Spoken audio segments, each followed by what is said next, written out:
റോമർക്കെഴുതിയ ലേഖനം 11 അധ്യായത്തിന്റെ 25 വാക്യം. ആ വാക്യത്തിലെ ഒരു സത്യം നിങ്ങളെ ഓർമ്മപ്പെടുത്താനാണ് ഞാൻ ഈ വീഡിയോയിൽ വന്നത്. ഞാൻ ആ വാക്യം വായിക്കട്ടെ. 11:25. സഹോദരന്മാരെ, നിങ്ങൾ ബുദ്ധിമാന്മാരെന്ന് നിങ്ങൾക്ക് തന്നെ തോന്നാതിരിപ്പാൻ ഈ രഹസ്യം അറിയാതിരിക്കരുത് എന്ന് ഞാൻ ആഗ്രഹിക്കുന്നു. ജാതികളുടെ പൂർണ്ണ സംഖ്യ ചേരുവോളം ഇസ്രായേലിന് അംശമായി കാഠിന്യം ഭവിച്ചിരിക്കുന്നു. ഇങ്ങനെ ഇസ്രായേൽ മുഴുവനും രക്ഷിക്കപ്പെടും. പെന്തക്കോസ്റ്റൽ ബ്രദറൻ സമൂഹം ഏറ്റവും തെറ്റിദ്ധാരണാജനമായി ലക്ഷക്കണക്കിന് ജനങ്ങളെ വഞ്ചിച്ചുകൊണ്ട് പഠിപ്പിക്കുന്ന ഒരു പഠനമാണ് ഈ വചനത്തിലെ ഒരു പ്രധാനപ്പെട്ട വാക്ക്. ജാതികളുടെ പൂർണ്ണ സംഖ്യ തികയുമോ? ഇതൊരൊറ്റ വാക്കിൽ വിശദീകരിക്കാൻ പാടാണ്, അല്ലെങ്കിൽ ഒരു അരമണിക്കൂർ കൊണ്ട് ഇത് വിശദീകരിക്കാൻ ബുദ്ധിമുട്ടാണ്. ഞാനിത് കുറച്ച്, എന്നാലും മാക്സിമം ഷോർട്ടായിട്ട് ഇതെന്താണ് എന്ന് മനസ്സിലാക്കി തരാം. ഞാൻ ആദ്യം ഇവരൊക്കെ എന്താ ഇത് പറയുന്നത് പറയാം. അതായത് ജാതികളുടെ പൂർണ്ണസംഖ്യ എന്ന് പറഞ്ഞാൽ, ഞാൻ ഈ ചെറിയ പ്രായം മുതൽ ഇത് കേട്ടതാ കേട്ടോ. അതായത് ഒരു 8 വയസ്സ് 9 വയസ്സ് 10 വയസ്സുള്ളപ്പോൾ മുതൽ ഇത് കേൾക്കുന്നുണ്ട്. 10-11 വയസ്സുള്ളപ്പോൾ മുതൽ കേൾക്കുന്നുണ്ട്. അപ്പൊ ഈ കേൾക്കുന്നതും പഠിപ്പിക്കുന്നതും ഇങ്ങനെയാണ്. ഈ ജാതികളുടെ പൂർണ്ണസംഖ്യ എന്ന് പറഞ്ഞാൽ നമ്മളെല്ലാവരും ജാതികളാണ്. ലോകത്തിലെ യഹൂദനല്ലാത്ത എല്ലാവരും ജാതികളാണ്. ആ ജാതികളായ ആളുകൾ അവരുടെ ഒരു പെർട്ടിക്കുലർ നമ്പർ ഓഫ് പീപ്പിള് യേശുക്രിസ്തുവിന്റെ അടുക്കലേക്ക് എത്തിക്കഴിഞ്ഞാൽ, അതായത് സഭയിൽ എത്തിക്കഴിഞ്ഞാൽ ഉടനെ കർത്താവ് വരുമെന്ന്. അവിടെ കർത്താവ് വരുമെന്നൊന്നും എഴുതിയിട്ടില്ല. കർത്താവ് വരുമെന്നൊന്നും എഴുതിയിട്ടില്ല. അതായത് പണ്ട് ഷിബു പീഡിയാക്കൽ ഈ ഒരു പ്രസംഗം നടത്തിയപ്പോൾ പുള്ളി പറഞ്ഞൊരു വാചകമുണ്ട്. ഈ പെന്തിക്കോസ്തുകാരൻ ബൈബിൾ വായിക്കുന്നത് ഷണ്ണൻ ബൈബിൾ വായിക്കുന്ന പോലെ. സത്യം. ഞാൻ ഒരു ബൈബിൾ സെമിനാരി പഠിച്ചിട്ടില്ല. അതെന്റെ ജീവിതത്തിലെ ഏറ്റവും വലിയ ഭാഗ്യമായിട്ട് കരുതുന്ന ആളാണ്. ഒരു ബൈബിൾ സെമിനാരി ഞാൻ പഠിച്ച് ഇവിടുത്തെ ഏതെങ്കിലും ഒരു സംഘടനയിലെ ഒരു പാസ്റ്റർ ആയിരുന്നെങ്കിൽ ഞാൻ ഒരു മൊണ്ണ പാസ്റ്ററായിട്ട് തന്നെ ജീവിച്ചേനെ, ഒരു മന്ദബുദ്ധിയായിട്ട്. ഭാഗ്യം കൊണ്ട് അവര് തന്നെ നമുക്ക് പട്ടമൊക്കെ ചാർത്തി അവരുടെ ഇടയിൽ തന്നെ നമ്മളെ മാറ്റിയത് കൊണ്ട് ദൈവവചനം പഠിക്കാൻ പറ്റി. അപ്പൊ ദൈവവചനം പഠിക്കാനായിട്ട് നമ്മുടെ ലൈഫ് ഞാൻ അതിനുവേണ്ടിയാണ് കൊടുത്തേക്കുന്നത്. സത്യത്തില് എൻ്റെ ഒരു 24 മണിക്കൂറിൽ ഭൂരിപക്ഷം സമയവും ഞാൻ ദൈവവചനം പഠിക്കാൻ ഉപയോഗിക്കുന്നതാണ്. പലപ്പോഴും ഞാൻ ചിന്തിച്ചിട്ടുണ്ട്, ഞാൻ എന്തിനാണ് ഇതൊക്കെ പഠിക്കുന്നത്, എന്തിനാണ് ഇതൊക്കെ. രാവിലെ 4:30 ഞാൻ എഴുന്നേക്കുന്ന എൻ്റെ മോർണിംഗ് ഡിവോഷൻ കഴിയുമ്പോൾ തന്നെ 8 മണിയാവും. 8 മണി വരെ ഞാൻ ബൈബിൾ പഠിക്കാൻ, അതിനുശേഷവും എൻ്റെ യാത്രകളൊന്നും ഇല്ലെങ്കിൽ I will be in the presence of God. I will read the Bible and study the Bible. മിക്കവാറും എല്ലാ ദിവസവും ഒരു മെസ്സേജ് ഞാൻ ഉണ്ടാക്കാറുണ്ട്. സത്യത്തിൽ ഞാൻ പ്രസംഗിക്കാത്ത 1000 പ്രസംഗം എൻ്റെ കയ്യിലുണ്ട്. ഞാൻ പ്രസംഗിക്കാത്ത 1000 പ്രസംഗം എന്തിനാണെന്നൊക്കെ ഞാൻ പലപ്പോഴും ചിന്തിച്ചിട്ടുണ്ട്. പക്ഷേ എന്തോ അത് എൻ്റെ മേലുള്ളൊരു ദൈവിക വിളിയാണ്. എന്നെ ആവശ്യമുള്ള ഒരു കൂട്ടം ആളുകളുണ്ട്, അവർക്ക് വേണ്ടിയാണ് ഞാൻ സംസാരിക്കുന്നത്. സോ ഇന്നും ബഹുഭൂരിപക്ഷം ആളുകളോട് ഞാൻ സംസാരിക്കില്ല. ബഹുഭൂരിപക്ഷം ആളുകൾ ഈ സത്യത്തെ അവഗണിക്കുന്ന ആളുകളാണ്, അല്ലെങ്കിൽ സത്യത്തിന് വില കൊടുക്കാത്ത ആളുകൾ. അതിനകത്തൊരു ശേഷിപ്പുണ്ട്, ഒരു കൊച്ചു. എപ്പോഴും നമ്മൾ ബൈബിൾ നോക്കിയാൽ ഒരു ശേഷിപ്പ് സത്യത്തെ അംഗീകരിക്കുകയും പിന്തുണയ്ക്കുകയും ചെയ്യുന്നതായിട്ട് കാണാൻ പറ്റും. ഞാനിന്ന് എന്താണ് ഈ ജാതികളുടെ പൂർണ്ണ സംഖ്യ, the fullness of the Nations എന്ന് ഇവർ പഠിപ്പിക്കുന്നതെന്ന് പറയുമ്പോൾ, ഈ ജാതികളുടെ സംഖ്യ തികയുമ്പോൾ കർത്താവ് വരും. സത്യം പറഞ്ഞാൽ പലപ്പോഴും ഞാൻ അഷൈംഡ്, എനിക്ക് ഭയങ്കര നാണക്കേടായിട്ട് തോന്നിയിട്ടുണ്ട്.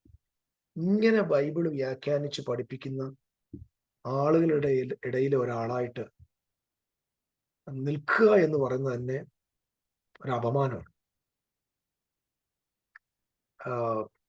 ഓക്കെ, ഞാൻ ജനറലായിട്ട് ചില കാര്യങ്ങൾ പറഞ്ഞതേ ഉള്ളൂ. Actually what is this? എന്താണ് ഈ ജാതികളുടെ പൂർണ്ണസംഖ്യ? ഇത് മനസ്സിലാക്കുമ്പോൾ ഒരുപാട് ബാക്കിലോട്ട് പോകണം. നമ്മൾ യാത്ര ചെയ്ത് ഇസ്രായേൽ ഗ്രഹം അല്ലെങ്കിൽ യഹൂദ ഗ്രഹം എന്ന് പറയുന്ന 12 ഗോത്രങ്ങളാൽ സ്ഥാപിതമായ ഒരു രാജ്യം ഇസ്രായേൽ. അവരെ ബൈബിൾ വിളിക്കുന്നത് യഹൂദ ഗ്രഹമെന്നും ചില സമയത്ത് ഇസ്രായേൽ ഗ്രഹം എന്നാണ്.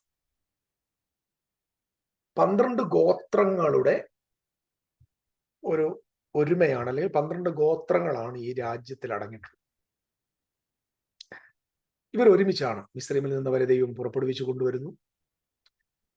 കനാൻ ദേശത്തെത്തുന്നു. ജാതികൾക്കുള്ളതുപോലെ രാജാവിനെ ആവശ്യപ്പെടുന്നു. ശൗലിനെ അവർക്ക് ലഭിക്കുന്നു. ശൗലിന് ശേഷം ദാവീദിനെ രാജാവായിട്ട് അഭിഷേകം ചെയ്യുന്നു. ദാവീദിനെ ദൈവത്തിന്റെ ഹൃദയപ്രകാരമുള്ളവനായിട്ട് കരുതുന്നു. അവന്റെ പുത്രൻ ശലോമോൻ അവന് പകരമായിട്ട് പിൽക്കാലത്ത് രാജാവായി വരുന്നു.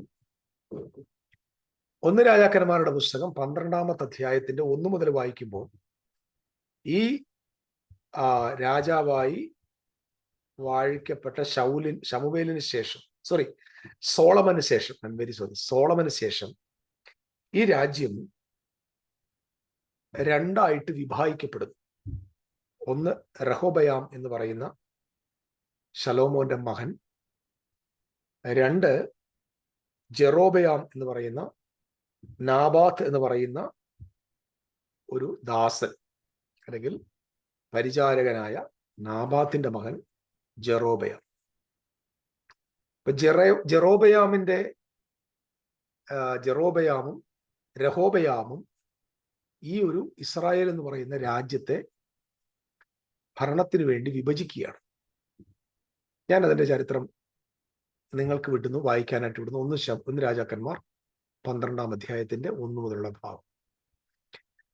അപ്പൊ അവിടെ രഹോബയാം ഷെഖേമിലെത്തുന്നു. you can read all these narrations there in 1 Kings chapter 12. അവിടെ വെച്ച് 2ആയിട്ട് ഈ ഇസ്രായേൽ എന്ന് പറഞ്ഞ 12 ഗോത്രം 2ആയി വിഭാഗിക്കപ്പെടുന്നു, ഡിവൈഡ് ചെയ്യുന്നു. 1 നോർത്തേൺ കിങ്ഡം, 2 സദേൺ കിങ്ഡം. ഈ നോർത്തേൺ കിങ്ഡത്തെ വിളിക്കുന്ന പേര്, അതായത് മുമ്പ് ഇസ്രായേൽ ഗ്രഹം എന്ന് വിളിച്ചിരുന്ന 12 ഗോത്രങ്ങൾ ചേർന്ന അതേ പേരാണ് 10 ഗോത്രങ്ങൾ അടങ്ങിയ എഫ്രീമിന്റെ നേതൃത്വത്തിലുള്ള ആ ജനവിഭാഗത്തെ വിളിക്കുന്നത് ഇസ്രായേൽ ഗ്രഹം എന്നായി. യഹൂദ ഗ്രഹവും ബെന്യാമിൻ ഗ്രഹവും ചേരുന്ന സദേൺ കിങ്ഡത്തെ യഹൂദ ഗ്രഹം എന്ന് വിളിക്കുന്നു.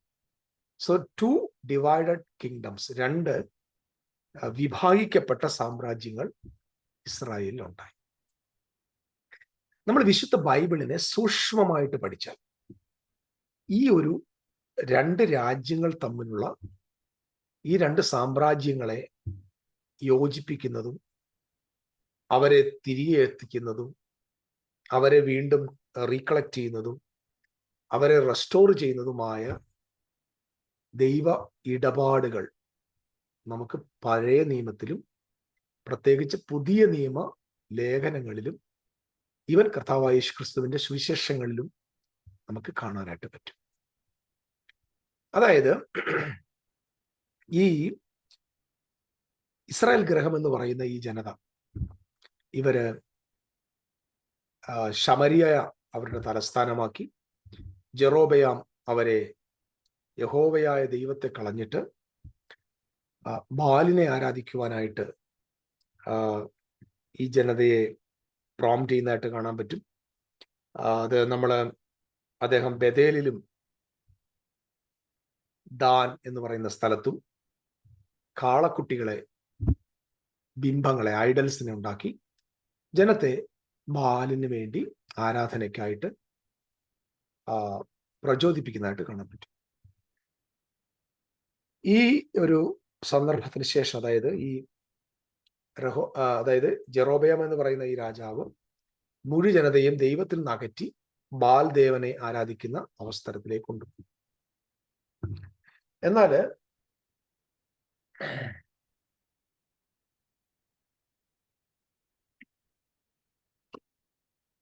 ഇസ്രായേൽ എന്ന് പറയുന്ന അല്ലെങ്കിൽ യഹൂദ ഗ്രഹം അവർ ദൈവത്തെ സേവിച്ച്, ഇസ്രായേലിന്റെ ദൈവമായ യഹോവയെ സേവിച്ച് വിശ്വസ്തയോടെ തുടരുന്നു. പക്ഷെ ഈ സന്ദർഭത്തില് ദൈവം ഹോശേയ പ്രവാചകനെ ഇവരുടെ നടുവിലേക്ക് അയക്കുകയും, നമ്മൾ ഹോശേയ പ്രവചന പുസ്തകം വായിക്കുമ്പോൾ ഇവർക്ക് വരുവാൻ പോകുന്ന ദൈവത്തിന്റെ പ്രവചനം ഹോശേയ പ്രവാചകൻ സംസാരിക്കുന്നതായിട്ട് കാണാൻ പറ്റും. ഈ ഹോശേയ പ്രവാചകൻ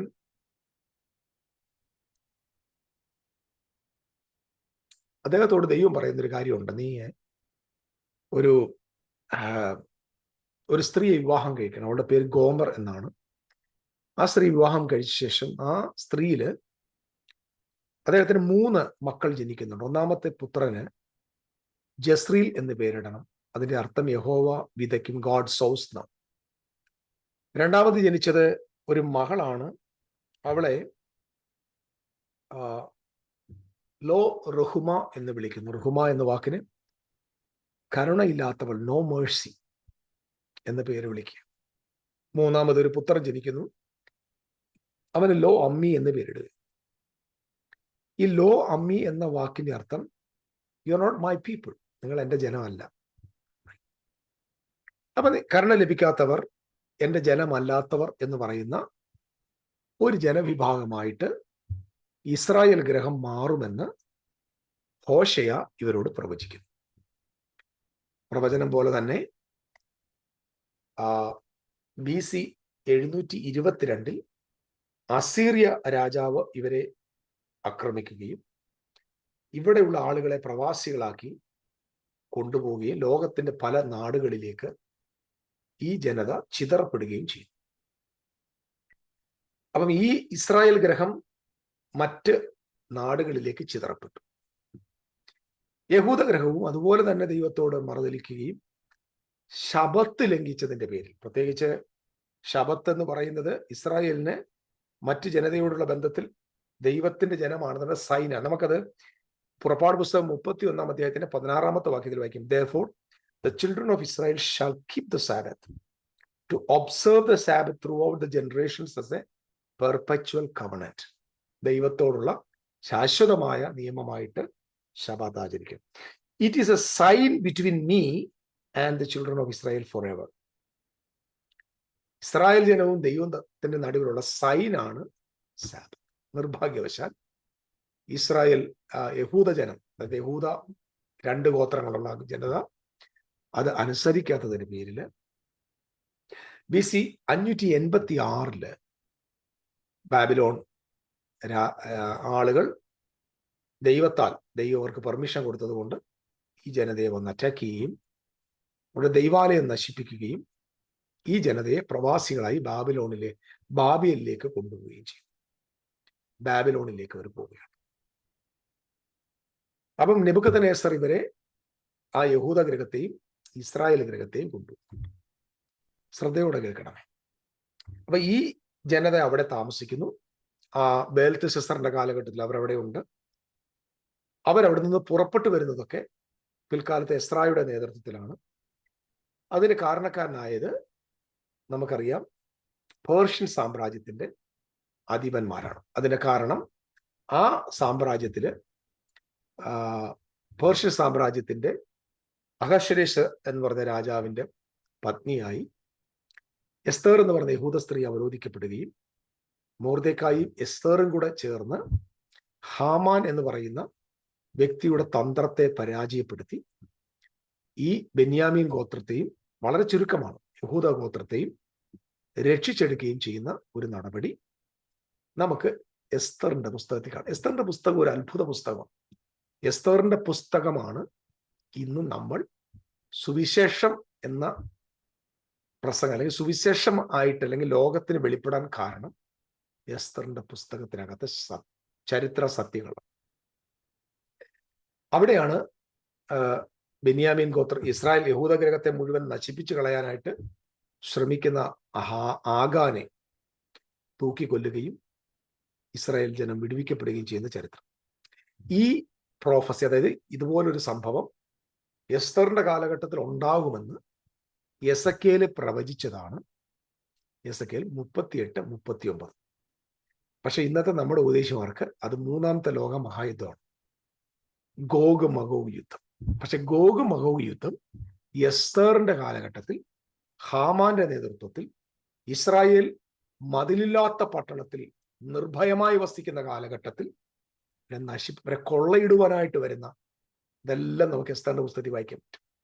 ആ സമയത്ത് സംഭവിക്കുന്ന പ്രവചനമാണ് എസെക്കിയേൽ 38:30. അതുകൊണ്ട് നിങ്ങളെ ഏതെങ്കിലും കള്ളന്മാർ, ഇവരെ ഞാൻ കള്ളന്മാരെന്ന് വിളിക്കുന്നതിനേക്കാളും കള്ളന്മാരെന്ന് വിളിച്ച കള്ളന്മാർ എന്നെ വന്ന് തന്നെ ജനത്തെ ഇതുപോലെ വഞ്ചിക്കുന്ന ഈ അന്ത്യകാല പ്രാസംഗികന്മാരുടെ കയ്യിൽ നിന്ന് നിങ്ങൾ വേണമെങ്കിൽ രക്ഷപ്പെട്ടു.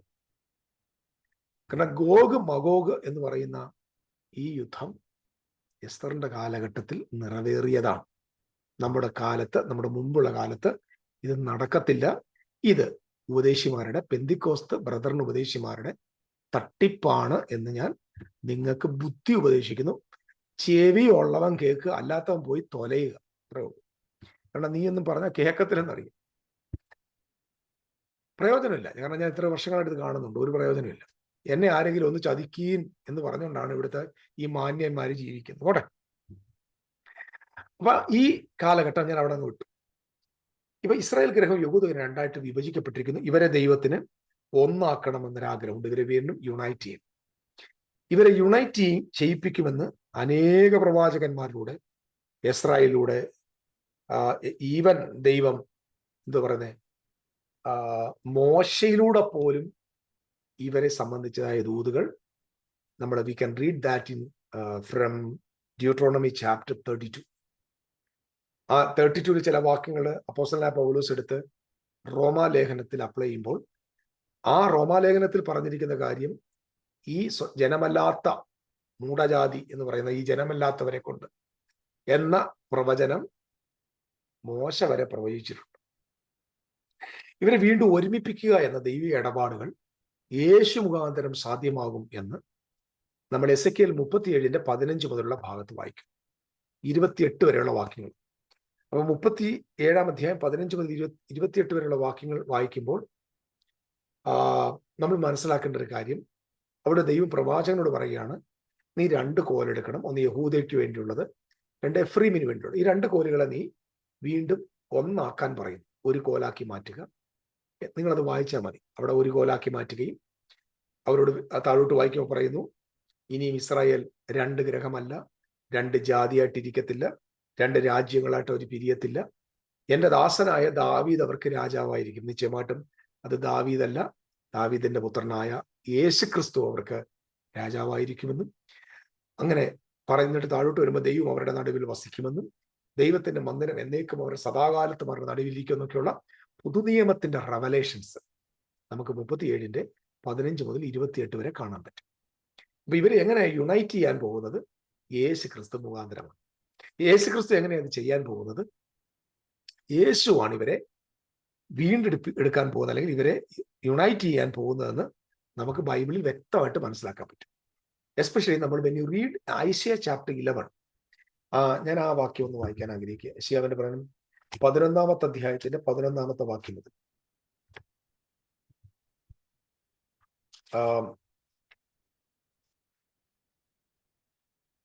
11 മുതൽ 11-ാമത്തെ വാക്യത്തിൽ ഇങ്ങനെയാ പറയുന്നത്, അന്നാണ് കർത്താവ് തന്റെ ജനത്തിൽ ശേഷിച്ചിരിക്കുന്ന ശേഷിപ്പിനെ അശൂറിൽ നിന്നും, മിസ്രീമിൽ നിന്നും, പത്രോസിൽ നിന്നും, കൂശിൽ നിന്നും, എലാമിൽ നിന്നും, ശിനാറിൽ നിന്നും, ഹമാത്തിൽ നിന്നും, സമുദ്രത്തിന്റെ ദ്വീപുകളിൽ നിന്നും വീണ്ടുകൊള്ളുവാൻ 2-ാം പ്രാവശ്യം കൈനീട്ടും.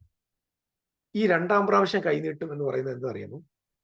ഇവരെ ചിതറിക്കിടക്കുന്ന സ്ഥലങ്ങളിൽ നിന്ന് ശേഖരിച്ച് മടക്കി കൊണ്ടുവരുവാൻ കൈനീട്ടുക. ഈ കൈനീട്ടുക എന്നൊക്കെ വേർഡ് നമ്മൾ പുറപ്പാട് പുസ്തകത്തിൽ ഏറ്റവും കൂടുതൽ വായിക്കാൻ പറ്റും, സങ്കീർത്തനത്തിൽ വായിക്കാൻ പറ്റും. ഇസ്രായേൽ മക്കളെ മിസ്രീമിൽ നിന്ന് മോശ പുറപ്പെടുവിച്ച് കൊണ്ടുവന്നതിനെ അവർ പറയുന്നുണ്ട്, യഹോവ തന്റെ ഭുജത്തെ വെളിപ്പെടുത്തി, അല്ലെങ്കിൽ അവൻ തന്റെ കരത്തെ നീട്ടി ഇസ്രായേലിനെ വീണ്ടെടുത്തു. ഈ ഭുജബലം, അതായത് ഫറവോന്റെ ഭുജബലത്തിന്റെ കീഴിൽ നിന്ന് ഇസ്രായേലിനെ പുറപ്പെടുവിച്ച് പുറത്തു കൊണ്ടുവന്ന ദൈവപ്രവൃത്തിയെ വായിക്കുന്നത് കരം നീട്ടി, യഹോവ കൈനീട്ടിയത്. അങ്ങനെയെങ്കിൽ 1-ാമത്തെ പുറപ്പാട് മോശയിലൂടെ മിസ്രീമിലായിരുന്ന ജനത്തെ കനാനിലേക്ക് ദൈവം കൊണ്ടുവന്നു എങ്കിൽ, മെശിയാ തമ്പുരാനിലൂടെ ലോകത്തിന്റെ വിവിധ ഇടങ്ങളിൽ ചിതറിക്കിടക്കുന്ന ഈ ചിതറപ്പെട്ട് കിടക്കുന്ന ഇസ്രായേൽ ജനതയെ രണ്ടാമത്തെ പുറപ്പാട് എന്ന നിലയിൽ മിശിഹ നയിക്കുന്ന രണ്ടാം പുറപ്പാടിലൂടെ അവകാശ ഭൂമിയിലേക്ക് കൊണ്ടുവരിക എന്ന ദൈവിക പ്രവചനമാണ് നമ്മൾ യെശയ്യാവ് 11:11 മുതൽ വായിക്കുന്നത്. രണ്ട് പുറപ്പാടുണ്ട്. ഒന്ന് മോശ നടത്തിയ പുറപ്പാട്, രണ്ട് യേശു നടത്തിയ പുറപ്പാട്. മിശിഹ നടത്തിയ പുറപ്പാടിന്റെ ചരിത്രമാണ് അപ്പോസ്തോല പ്രവൃത്തി എന്നത് ഓർമ്മയിൽ സൂക്ഷിച്ചു വെച്ചിരിക്കുക. എന്തെങ്കിലും പ്രയോജനപ്പെടും. അത് സെക്കൻഡ് എക്സോഡസ് എന്നാണ് ഞങ്ങൾ വിളിക്കുന്നത്. അതായത് റെസ്റ്റോറേഷൻ ഓഫ് ഇസ്രായേൽ, ഇസ്രായേലിനെ പുനഃസ്ഥാപിക്കുന്നു.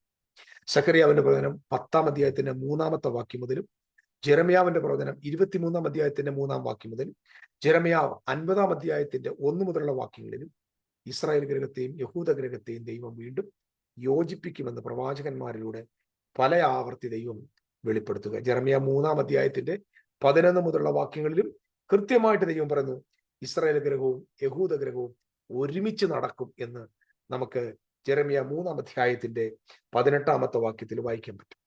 11 മുതൽ നമുക്ക് ഈ വിഷയങ്ങൾ ഗൗരവമായിട്ട് മനസ്സിലാക്കാം. മോർ ദാൻ ദാറ്റ്, ഹോശേയ പ്രവാചകന്റെ പുസ്തകം 2-ാം അധ്യായത്തിന്റെ 13-ാം വാക്യത്തിൽ 13 മുതൽ താഴോട്ട് എനിക്ക് തോന്നുന്നു ഏകദേശം ഒരു 23-ാമത്തെ വാക്യം വരെ വായിക്കുമ്പോൾ ദൈവരോട് പറയുന്നു, ജനമല്ലാത്തതിനെ ഞാൻ ജലമെന്ന് വിളിക്കും, കരുണ ലഭിക്കാത്തവർക്കോട് ഞാൻ കരുണ നൽകും, ഞാൻ അവരെ ഞാൻ തിരികെ എത്തിക്കും, തിരികെ മടക്കി കൊണ്ടുവരും എന്നൊക്കെയുള്ള പ്രവചനങ്ങൾ ധാരാളമായിട്ട് ഹോശേയ 2:13 മുതലുള്ള ഭാഗങ്ങളിൽ കൊടുത്തിട്ടുണ്ട്. ഞാൻ ഈ പറഞ്ഞ റെഫറൻസുകൾ നിങ്ങൾ വായിക്കാൻ ആവശ്യമുണ്ടെങ്കിൽ നിങ്ങൾ വായിച്ചു നോക്കുക. ഇങ്ങനെ ഇസ്രായേലിനെ പുനഃസ്ഥാപിക്കുന്ന ദൈവിക നടപടികൾ ആരംഭിക്കും. മോർ ദാൻ ദാറ്റ്, ഇതിനകത്ത് വേറൊരു പ്രധാന വിഷയം, ഒന്നാമത്തെ ഉടമ്പടിയിൽ സംഭവിച്ചത് എന്താ? യഹോവയായ ദൈവം സീനായിൽ വെച്ച് ഇസ്രായേലിനോട് ഉടമ്പടി ചെയ്യുകയും ആ ഉടമ്പടിയിൽ യഹോവ അവരുടെ ഭർത്താവായി മാറുകയും ചെയ്തു. ഇസ്രായേൽ ഗ്രഹവും യഹൂദ ഗ്രഹവും രണ്ടായി പിരിഞ്ഞ് ഇസ്രായേലുകൾ ബാലിനെ ആരാധിക്കാൻ പോയതിനാൽ അന്ന് മുതൽ അവർ യഹോവയെ വിട്ട് പരസംഗം ചെയ്തു എന്ന് നമ്മൾ ജെറമ്യാവ് 23 വായിക്കാൻ പറ്റും. സോ എസെക്കേൽ 23 വായിക്കാൻ പറ്റും. അവർ യഹോവയോട് പരസംഗം ചെയ്തതിനാൽ അവര് മറ്റൊരു ഭർത്താവിന്റെ ഭാഗമായതിനാൽ ജെറമ്യാവിന്റെ പുസ്തകം എനിക്ക് തോന്നുന്നു അതിന്റെ 3-ാം അധ്യായത്തിന്റെ 16-ാം വാക്യത്തിൽ 18-ാം വാക്യത്തിൽ ദൈവം അവരുടെ കയ്യിൽ ഒരു ഉപേക്ഷണ പത്രം കൊടുത്ത്, അതായത് ഡിവോഴ്സ് സർട്ടിഫിക്കറ്റ് കൊടുത്ത് ഇസ്രായേലിനെ പറഞ്ഞയക്കും. ഈ പറഞ്ഞയച്ച ഈ ജനത ഇനി തിരിച്ചു വരാൻ ഒരു വഴിയുള്ളത്, ഒറ്റ വഴി, ഭർത്താവ് ജീവിച്ചിരിക്കുന്ന കാലഘട്ടത്തോളം ഭാര്യ ഭർത്തൃന്യായ പ്രമാണത്തിന്റെ അധീനം. ഭർത്താവ് മരിച്ചാൽ അവൾക്ക് മറ്റൊരുത്തരെ വിവാഹം കഴിക്കും. ഈ ഒരു ചിത്രം നമുക്ക് റോമർക്ക് എഴുതിയ ലേഖനം 7-ാം അധ്യായത്തിൽ കാണാൻ പറ്റും. ശ്രദ്ധയോടെ കേൾക്കണേ. ഇത് നിങ്ങളെക്കുറിച്ച് എന്നെക്കുറിച്ച് ഒന്നുമല്ല. കാരണം നിങ്ങളും ഞാനും ഒരിക്കലും ഒരു ഭർത്താവിന്റെ കീഴിലും ജീവിച്ചിരുന്നിട്ടില്ല. ന്യായപ്രമാണം എന്ന ഭർത്താവിന്റെ കീഴിൽ ജീവിച്ച് ആ ഭർത്താവിനെ ഉപേക്ഷിച്ച് മറ്റൊരുത്തന്റെ കൂടെ യാത്ര ചെയ്ത് പരസംഗം ചെയ്ത ആള് ഭർത്താവ് മരിക്കുമ്പോൾ ആ ഭർത്തൃന്യായ പ്രമാണത്തിന് സ്വതന്ത്രമാക്കി പിൽക്കാലത്ത് മരിച്ചുയർത്തെഴുന്നേറ്റ മറ്റൊരുത്തനായി തീരേണ്ടതിന് ഇസ്രായേൽ ഗ്രഹത്തെയും യഹൂദ ഗ്രഹത്തെയും വീണ്ടും റീമാരേജ് ചെയ്യുന്ന ദൈവിക പദ്ധതിയാണ് നമ്മൾ പുതിയ നിയമത്തിൽ കാണുന്ന ഏറ്റവും വലിയ പ്രമേയം. എന്നെ കേട്ടുകൊണ്ടിരിക്കുന്ന സഹോദരി സഹോദരന്മാരെ, നിങ്ങളുടെ പാസ്റ്റർമാരും നിങ്ങളുടെ ഉപദേശിമാരും നിങ്ങളുടെ പ്രസംഗന്മാരും നിങ്ങളുടെ ബൈബിൾ ടീച്ചേഴ്സും പലപ്പോഴും നിങ്ങളോട് പറഞ്ഞിട്ടുണ്ട്, നിങ്ങൾ യേശു ക്രിസ്തുവിന്റെ കാന്തയാണ്, യേശു കല്യാണം കഴിപ്പിക്കാൻ വരുന്നുണ്ട്, മധ്യാകാശത്തും മണിപ്പന്തലിൽ മണവാട്ടി സഭയുടെ വേളി നടക്കും. ഇങ്ങനെയുള്ള കുറെ പദപ്രയോഗങ്ങൾ കാട്ടി നിങ്ങൾ മണവാട്ടിയായിട്ട് ഇങ്ങനെ കാത്തിരിക്കുന്നവരോട് ഞാൻ പറയാം, ഒരു ജാതിയിൽപ്പെട്ട ഒരാളും ദൈവത്തിന്റെ മണവാട്ടിയുമല്ല, ദൈവത്തിന്റെ ഭാര്യയുമല്ല. അതായത് പ്രത്യേകിച്ച് ലോകത്തിലെ ഒരു ജനതയോടും ദൈവം ഒരു ഉടമ്പടിയും ചെയ്തിട്ടില്ല. ഉടമ്പടിയിലാണ് ഭാര്യ ഭർത്താക്കന്മാരാകുന്നത്. ദൈവം പഴയ നിയമം സ്ഥാപിച്ചത് ഇസ്രായേലിനോടെങ്കിൽ പുതിയ നിയമവും സ്ഥാപിച്ചത് ഇസ്രായേൽ ഗ്രഹത്തോടും യഹൂദ ഗ്രഹത്തോടുമാണ്. സംശയമുള്ളവർ ജെറമ്യാവ് ചാപ്റ്റർ 31 വേഴ്സ് 30 മുതൽ വായിക്കുക. അതിനെ നേരെ കോട്ട് ചെയ്യുന്നത് നമ്മൾ അപ്പോസ്തലനായ പൗലോസ് എനിക്ക് തോന്നുന്നു അതിന്റെ എബ്രായ ലേഖനം 8-ാമത്തെ അധ്യായത്തിൽ അതേ വാക്ക്, ഞാൻ ഇസ്രായേൽ ഗ്രഹത്തോടും യഹൂദകത്തോടും പുതിയൊരു ഉടമ്പടി ചെയ്യുന്ന നാൾ വരുന്നു എന്ന് പറഞ്ഞ് ആ ഉടമ്പടി അവിടെയും സ്ഥാപിക്കപ്പെട്ടു. നമ്മൾ ആരും യേശുക്രിസ്തുവിന്റെ മണവാട്ടികളുമല്ല, യേശുക്രിസ്തുവിന്റെ എന്തോ പറയുന്നത് കാന്തയുമല്ല. നിങ്ങൾ ഞാനും അവനെ കൈക്കൊണ്ട് അവന്റെ നാമത്തിൽ വിശ്വസിക്കുന്ന നമുക്ക് ദൈവ മക്കളാകാൻ അധികാരം ലഭിച്ചു. ദൈവത്തിന്റെ മക്കളായ ഞങ്ങൾ എങ്ങനെ യേശുക്രിസ്തുവിന്റെ ഭാര്യയാകും? ആലോചിച്ച് നോക്കി. മക്കൾക്ക് എങ്ങനെ മണവാട്ടിയാകാൻ പറ്റും? എന്തോ ഒരു വിരോധാഭാസമാണ്. എന്തൊരു അശ്ലീലമാണത്. I want to tell you, it is not biblical truth, because we people, we are not the bride of Christ. We are not the wife of Christ. We are the son of God. We are the sons of God and the daughters of God. So Deuteronomy chapter 21 verse 1 മുതൽ താഴോട്ടുള്ള ആ ദൂതനുസരിച്ച് അപ്രവചനമനുസരിച്ച് ഇസ്രായേലിനെ തിരികെ വരാൻ മാർഗം വേറെയില്ല. ഈ കൗലയുടെയൻ, അതായത് വ്യാജസന്തതി, ദൈവത്തിൻ്റെതല്ലാതെ അല്ലെങ്കിൽ സ്വഭർത്താവിൽ ജനിക്കാതെ എന്തു പറയുന്നതിന് ബാസ്റ്റഡ്സ്, അതായത് അവിഹിതമായി ജനിച്ച തലമുറകളെ 10ാമത്തെ തലമുറ പോലും ദൈവസഭയിൽ കയറ്റുകയില്ല എന്ന ദൈവപ്രമാണം ഇരിക്കെ BC 722 മുതൽ ഹോവയിൽ നിന്ന് അകന്നുപോയി ജനിച്ച തലമുറ, എന്റെ ജനമല്ലെന്ന് പറഞ്ഞും കരുണയില്ലാത്തവരെന്നും പറഞ്ഞ് അയച്ച തലമുറ ഏകദേശം 10 തലമുറയ്ക്ക് ശേഷം 700 വർഷങ്ങൾക്ക് ശേഷം മിശിഹാ തമ്പുരാൻ ഇവരെ വീണ്ടും ദൈവസഭയ്ക്കകത്തേക്ക് കൊണ്ടുവരുവാൻ തീരുമാനിക്കുന്നു, അവിടുത്തെ അപ്പോസ്തലന്മാരിലൂടെ, സുവിശേഷത്തിലൂടെ. ഇത് നമ്മൾ കാണാൻ പറ്റുന്നത് റോമാലേഖനത്തിൽ വായിക്കാൻ പറ്റും. കർത്താവ് യേശുക്രിസ്തു തന്നെ പറയുന്നതുകൊണ്ട്, ഞാൻ കാണാതെ പോയി ഇസ്രായേലിന്റെ ആടുകളുടെ അടുക്കലേക്കല്ലാതെ എന്നെ അയച്ചിട്ടില്ല എന്ന് യേശു പറയുന്നുണ്ട്. നമ്മൾ മാത്യു ചാപ്റ്റർ 10 വേഴ്സ് 5 പറയുന്നത്, ശിഷ്യന്മാരോട് പറഞ്ഞു, നിങ്ങൾ ജാതികളുടെ പട്ടണത്തിലേക്ക് കടക്കരുത്, കാണാതെ പോയി ഇസ്രായേലിന്റെ ആടുകളുടെ അടുക്കലേക്കല്ലാതെ അവിടേക്കേ പോകാൻ പാടുള്ളൂ എന്ന് പറയുന്നു. അതേപോലെ തന്നെ മിശിഹാ തമ്പുരാൻ മത്തായിയുടെ സുവിശേഷം 15-ാം അധ്യായത്തിന്റെ 24-ാമത്തെ വാക്യത്തിൽ പറയുന്നുണ്ട്, ഇസ്രായേൽ കാണാതെ പോയ ഇസ്രായേലിന്റെ അടുക്കലേക്കല്ലാതെ എന്നെ അയച്ചിട്ടില്ല.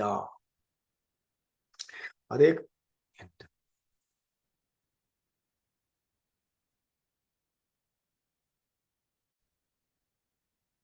മിശിഹാ തമ്പുരാൻ പോലും തന്റെ വാക്കുകളിൽ കാണാതെ പോയ ഇസ്രായേലിന്റെ അടുക്കലേക്കല്ലാതെ അയച്ചിട്ടില്ല എന്ന് സംസാരിക്കുന്നു.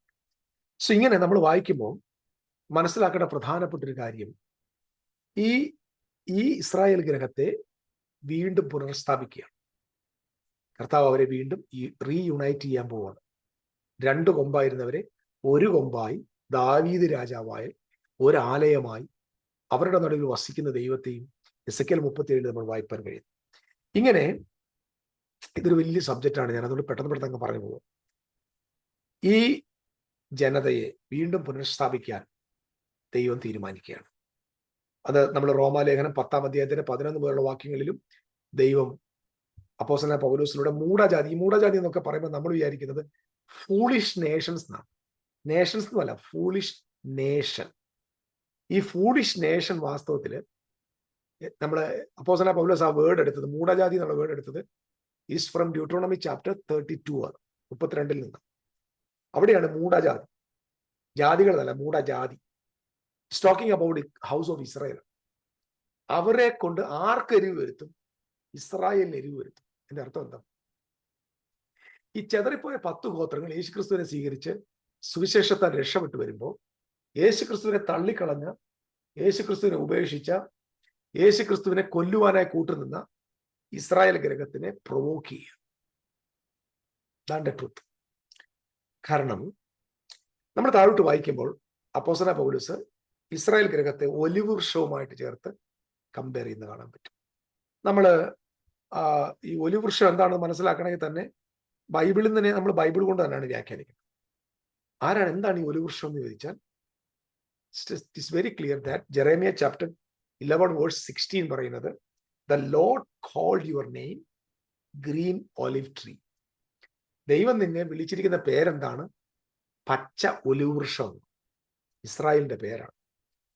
House of Israel and house of Judah, ഇവർ രണ്ടുപേരെയും തമ്പുരാൻ വിളിച്ചിരിക്കുന്നത് ഒലിവെന്ന്.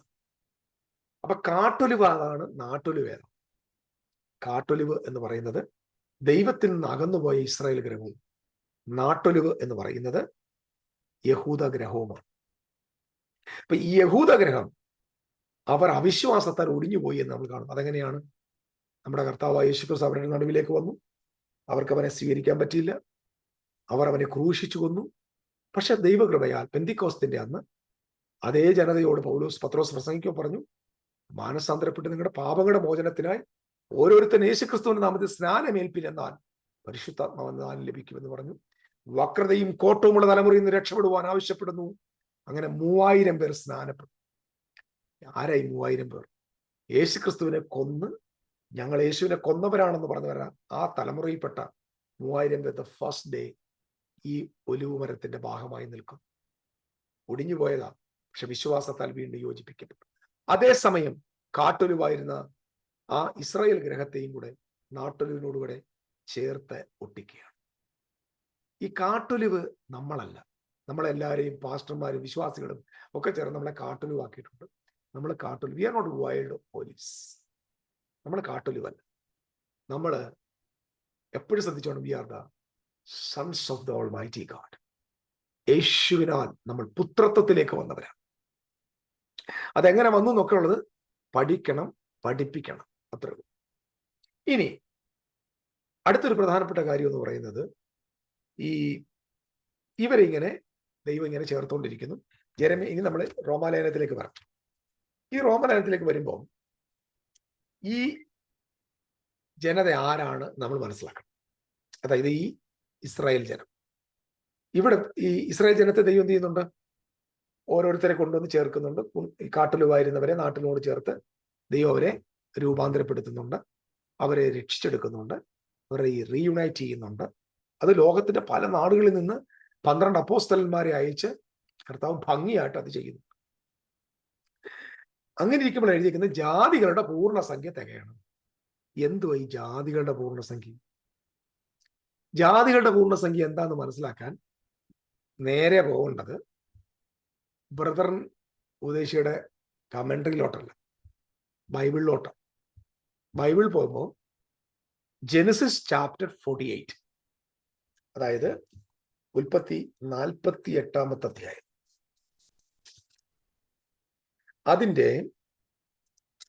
ഞാനതിന്റെ 1 മുതലാണ് വായിക്കേണ്ടത്. നമുക്ക് സമയത്തിന്റെ പരിമിതി ഉള്ളതുകൊണ്ട് ഞാൻ അതിന്റെ just I want to read that verse 19, 48 verse 19. അതായത് യാക്കോബ് തന്റെ പുത്രനായ ജോസഫിന്റെ മക്കളെ അനുഗ്രഹിക്കുന്ന ഒരു ചിത്രമാണ്. 19-ാം വാക്യം. അദ്ദേഹം ഈ എഫ്രീമിന്റെയും മനശ്ശയുടെയും കൈ ഇങ്ങനെ പിണച്ചു വെക്കുന്നുണ്ട്. വലത് കൈ പോകേണ്ടത് നേരെ മനശ്ശയുടെ മേല, പക്ഷെ മനശ്ശയുടെ കൈ പോകാതെ കൈ നേരെ എഫ്രീമിന്റെ തലയിൽ വെച്ചിട്ട് അനുഗ്രഹിക്കുന്ന സന്ദർഭത്തിൽ, എന്നാൽ അവന്റെ അപ്പൻ സമ്മതിക്കാതെ, എനിക്ക് അറിയാം മകനെ, എനിക്കറിയാം ഇവനും ഒരു വലിയ ജനമായി തീരും, ഇവനും വർദ്ധിക്കും, എങ്കിലും അനുജൻ അവനേക്കാൾ അധികം വർദ്ധിക്കും, അവന്റെ സന്തതി ജനസമൂഹമായി തീരും. ഇത് നോട്ട് ചെയ്യണം. എഫ്രീമിന്റെ സന്തതികൾ ജനസമൂഹമായി തീരും. ഇംഗ്ലീഷ് ബൈബിളിൽ പറഞ്ഞിരിക്കുന്നത് his younger brother shall be greater than he, and his descendants shall become a multitude of nations. ജനസമൂഹമായി തീരും എന്നതിന്റെ ഇംഗ്ലീഷിൽ കൊടുത്തിരിക്കുന്നു മൾട്ടിറ്റ്യൂഡ് ഓഫ് നേഷൻസ്. ഈ മൾട്ടിറ്റ്യൂഡ് ഓഫ് നേഷൻസ് എന്ന് പറയുന്ന ആ വാക്കിന്റെ ഹീബ്രു വേർഡ് മെലോ ഹഗോയിം എന്നാണ്. മെലോ എന്ന് പറഞ്ഞാൽ മൾട്ടിറ്റ്യൂഡ്, ഹഗോയിം എന്ന് പറഞ്ഞാൽ നേഷൻസ്. ഹഗോയിം എന്നൊക്കെ വരുന്നത് ഷമയിം എന്നൊക്കെ പറഞ്ഞ സ്വർഗങ്ങൾ. അപ്പം അവിടെ പ്ലൂറൽ ഫോം വരുന്നത് ഇം വരിക. എനിക്ക് കൂടുതൽ അതിനെ കുറിച്ച് അറിയത്തില്ല, പക്ഷെ ഹഗോയിം എന്ന് പറഞ്ഞാൽ നേഷൻസ് എന്നാണ്. അപ്പൊ മെലോ ഹഗോയിം എന്ന് പറയും ഇൻ ഹീബ്രു. അതിനെന്താ പറയുന്നത്? Multitude of Nations. അതിനെ ലിറ്ററലി പറഞ്ഞാൽ, അതായത് മെലോ ഹഗോയിം എന്ന വേർഡിനെ ലിറ്ററലായിട്ട് പറഞ്ഞു കഴിഞ്ഞാൽ അതിന്റെ അർത്ഥം എന്ന് പറയുന്നത് ഫുൾനെസ് ഓഫ് ജെന്റൈൽസ് എന്ന്. അപ്പോസ്തലനായ പൗലോസ് ഈ പദം എടുത്തത് ജെനസിസ് ചാപ്റ്റർ 48 വേഴ്സ് 19. അതെന്താണ്? എഫ്രീം ഒരു ജനസമൂഹമായി തീരും. അപ്പൊ എഫ്രീമിന്റെ പേരെന്താ? Multitude of Nations.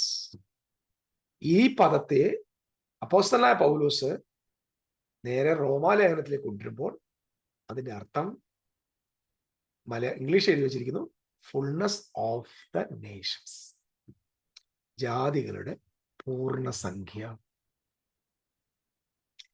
അപ്പൊ ഈ ജാതികളുടെ പൂർണ്ണസംഖ്യ എന്ന് പറഞ്ഞാൽ എന്താണ്? എഫ്രീമാണ്. ഇനി നിങ്ങൾ ഇത് മനസ്സിൽ വെച്ച് വായിക്കുക. നിങ്ങൾ ഈ പൊട്ട ഉപദേശിമാർ പറഞ്ഞ് കേൾക്കാതെ ഇത് വായിക്കുക. അവന്മാര് നിങ്ങളെ കളിപ്പിക്കാനിരിക്കുക. സത്യമായത് കേൾക്ക്. നോക്കിയേ സഹോദരന്മാരെ, നിങ്ങൾ ബുദ്ധിമാന്മാരെന്ന് നിങ്ങൾക്ക് തന്നെ തോന്നാതിരിക്കാൻ ഈ രഹസ്യം അറിയാതിരിക്കരുത്. ജാതികളുടെ പൂർണ്ണസംഖ്യ എന്താണ്? എഫ്രീം. ജനസമൂഹമായ എഫ്രീം ചേരുവോളം ഇസ്രായേലിന്. ഈ ഏതാ ഇസ്രായേൽ? അംശമായ കാഠിന്യം. ഏതാ ഇസ്രായേൽ? ദൈവം പുത്രനായ യേശുക്രിസ്തു വന്ന യഹൂദ ഗ്രഹം. ആ യഹൂദ ഗ്രഹത്തിന് അംശമായി കാഠിന്യം ഭവിച്ചിരിക്കുന്നു. ഇവർ വന്ന് ചേരുന്നത് വരെ ഇവന്മാരിങ്ങനെ കഠിനപ്പെട്ടിരിക്കും. ഇങ്ങനെ ഇസ്രായേൽ മുഴുവൻ രക്ഷിക്കപ്പെടും. ഇങ്ങനെ. എങ്ങനെ? ഇവിടെ ഇസ്രായേൽ മുഴുവൻ രക്ഷിക്കപ്പെടുന്നത് എങ്ങനെ? ഇങ്ങനെ. എങ്ങനെ? ഇങ്ങനെ. എന്തോന്നത്? I want to ask you a question. ഇന്ത്യയിലും പാകിസ്ഥാനിലും ആഫ്രിക്കയിലും യൂറോപ്പിലും ചൈനയിലും കിടക്കുന്ന എല്ലാ ജാതികളും കൂടെ ക്രിസ്തുവിന്റെ സഭയിലോട്ട് രക്ഷിക്കപ്പെട്ട് വന്നു ചേർന്ന ഉടനെ ഇസ്രായേലകരെ മൊത്തം രക്ഷിക്കപ്പെടുന്നത്. വ്യാഖ്യാന ഫാക്ടറിക്കകത്ത് ക്യാപ്സൂൾ ഉണ്ടാക്കുന്ന മിടുമിടുക്കൻ.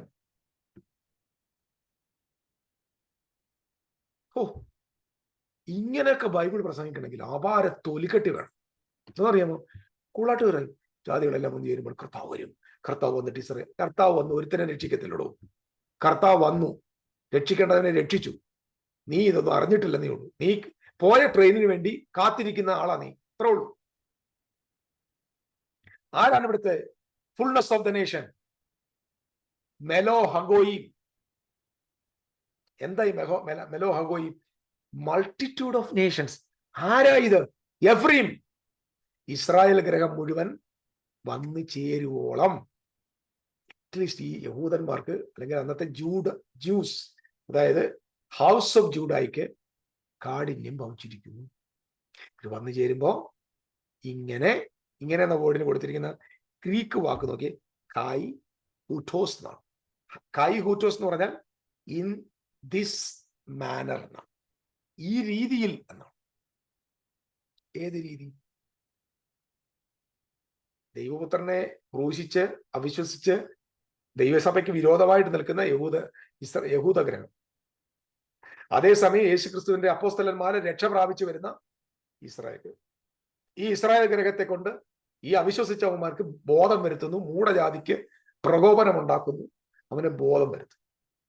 അങ്ങനെ അവരെല്ലാം കൂടെ വന്ന് ഈ കാട്ടൊലിവായിരുന്നവർ നാട്ടൊലിവരോട് വന്നു ചെയ്യും. ഈ അംശമായിട്ട് അവിശ്വസിച്ചവർക്കത് പ്രൊവോക്കിംഗ് ആയി അവരും ക്രിസ്തുവിലേക്ക് വരും. ഇങ്ങനെ കായ് ഉറ്റോസ് ഇസ്രായേൽ മുഴുവൻ രക്ഷിക്കപ്പെടും. ഇങ്ങനെ യേശു വരുമെന്നല്ല, ഇസ്രായേൽ മുഴുവൻ രക്ഷിക്കപ്പെടും. എന്നെ കേട്ടുകൊണ്ടിരിക്കുന്ന സഹോദരി സഹോദരന്മാരെ, ഞാൻ എൻ്റെ വാക്കുകൾക്ക് വിരാമം ഇടാം. എന്താണ് ജാതികളുടെ പൂർണ്ണസംഖ്യ? ജാതികളുടെ പൂർണ്ണസംഖ്യ എന്ന് പറഞ്ഞാൽ mellow ഹഗോയിമാണ്. That is the multitude of nations. That is Ephraim. Is talking about house of Israel. Is talking about northern kingdom. The northern kingdom will come and join with this group in Christ through the gospel. It's already happened before AD 70. അതുകൊണ്ട് ഇനി നമ്മളിൽ ആരൊക്കെയോ വന്നു ചേരുന്നത് വരെ കർത്താവ് വരില്ല എന്ന് പറയുന്ന മൂഢത്വത്തിന്, പൊട്ടക്കഥയ്ക്ക് ചെവി കൊടുക്കാതെ സത്യത്തെ അറിഞ്ഞു പോകാൻ കർത്താവ് കൃപ തരട്ടെ എന്ന് പ്രാർത്ഥിക്കുന്നു. എൻ്റെ എക്സ്പ്ലനേഷൻസ് അത്ര ക്ലിയർ ആയിട്ടുണ്ടെന്ന് ഞാൻ വിശ്വസിക്കുന്നില്ല. ഞാൻ ജസ്റ്റ് ഇങ്ങനെ പറഞ്ഞു പോവുകയായിരുന്നു. ഏതെങ്കിലും ഒരു മേഖലയിൽ നിങ്ങൾക്ക് എന്തെങ്കിലും ഒരു ഡൗട്ട് ഉണ്ടെങ്കിൽ നിശ്ചയമായിട്ടും നിങ്ങൾക്ക് കമന്റ് ബോക്സിൽ അത് പറയാം. നമുക്കതിൻ്റെ ആശയത്തെ വ്യക്തമാക്കുകയും ചെയ്യാം. ഓക്കെ, നമുക്ക് അടുത്ത വീഡിയോ കാണാം. ബൈ.